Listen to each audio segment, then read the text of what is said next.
மனிதர்களின் உடை விஷயத்தில் மிக முக்கிய இடத்தில் இருப்பது கைத்தறி நெசவு. கால்களால் இயக்கப்பட்டு வந்த கைத்தறியை கைகளால் எளிமையாக இயக்கும்படி மாற்றி அமைத்திருக்கிறார் ஏழை நெசவாளி. இது குறித்த செய்தி தொகுப்பை இப்போது பார்க்கலாம். காலங்காலமாக கைத்தறி நெசவு தொழிலில் பெரும்பாலும் கால்களை பயன்படுத்தியே துணி நெய்யப்பட்டு வந்தது.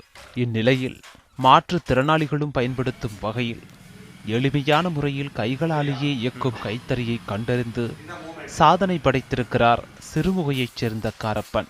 விவசாய குடும்பத்தைச் சேர்ந்த இவர் கடந்த 1964ஆம் ஆண்டு முதல் நெசவு தொழிலில் ஈடுபட்டு வரும் நிலையில் கைத்தறியில் புதிய மாற்றத்தை ஏற்படுத்த வேண்டும் என்பதற்காகவே கடந்த 10 ஆண்டுகளாக உழைத்து இந்த புதிய கைத்தறியை உருவாக்கியதாக தெரிவித்தார். இந்த தறியை 2 கால் இல்லாதவங்கள் சைக்கிள் ஓட்டிட்டு போகிறத பார்த்துட்டு அன்னையிலேருந்து இன்றைக்கி வரைக்கும் ஒரு 10 வருஷமாக முயற்சி பண்ணி இந்த தறி இப்போ நான் கண்டுபிடிச்சிருக்கேன். இதில் என்ன ஸ்பெஷல்னு கேட்டிங்கன்னா, காலுக்கு வேலை இல்லை, கரண்ட்டுக்கு வேலை இல்லை, படுமரம் திருப்ப வேண்டியதில்லை. மூணாவது ஒரு விஷயம்னா ஜக்கார்ட், முந்தி இதெல்லாமே இதில் கொண்டு வந்துடலாம். ஜாங்லா, பெட்ஷீட்டு, பட்டு சேலை, லுங்கி, வேஷ்டி அத்தனை ரகங்களும் இந்த தறியில் நெய்யலாம். இதில் இன்னொரு பெரிய விஷயம் என்னென்னு 10க்கு 10 ரூம் இருந்தால் போதும், அதை அமைச்சிடலாம். பட்டு நெய்தலுக்கு பெயர் போன காஞ்சிபுரத்துக்கு அடுத்தபடியாக திருப்பூர், ஈரோடு, கரூர் மாவட்டங்களை உள்ளடக்கிய கோவை மண்டலத்தில்தான் அதிகப்படியாக 1,50,000க்கும் அதிகமான கைத்தறி நெசவு நடைபெற்று வருகிறது. இந்நிலையில் இதுபோன்ற புதிய கைத்தறியால் அதிக அளவிலான நேரம் மிச்சமாவதால் நெசவாளர்கள் கூடுதலாக ஜவுளி உற்பத்தியை செய்ய முடிவதாக தெரிவிக்கின்றனர். எங்களுக்கு அந்த அச்சு புனைக்கிறோன்னு சொல்லுவோம். பாவு முடிஞ்சாச்சுன்னா அடுத்த பாவை ஜாயின் பண்ணுறது. ஜாயின் பண்ணி நாங்கள் எல்லாத்தையுமே டைட் பண்ணி உட்காந்தோம்னா, அதாவது அந்த 12 சீலை எங்கள் பாவு, அந்த 12 சீலை முடிகிற வரைக்குமா நாங்கள் எதையுமே டச் பண்ணணுங்கிறது இல்லை.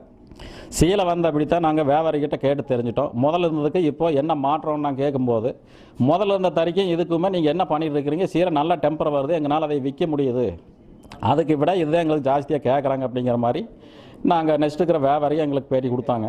அப்புறம் அதே மிஷின் டேக்கம் மிஷின் நான் இயங்கிட்டு இருக்கேன். இன்றைக்கி அண்ணன் கூப்பிட்டு சொன்னதுனால இதை பார்த்ததுனால நீ அதை விட்டு நாங்கள் இதுக்கு மாற போகிறோம்.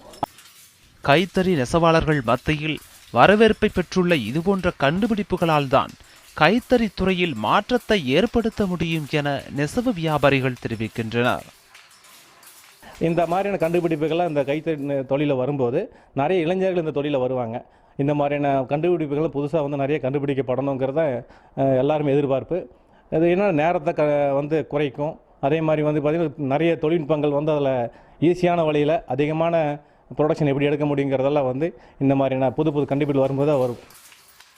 நெசவு தொழிலில் அனுபவம் இல்லாதவர்கள் கூட 10 நாள் பயிற்சியில் இதை கற்றுக்கொள்ள முடியும் என்கிற நிலையில் கைத்தறி துறையில் இது ஒரு புதிய பரிணாமம் என்று காரப்பனின் கண்டுபிடிப்பை புகழ்கிறார்கள் நெசவாளர்கள். செந்தில்குமார், நியூஸ் 7 தமிழ், மேட்டுப்பாளையம்.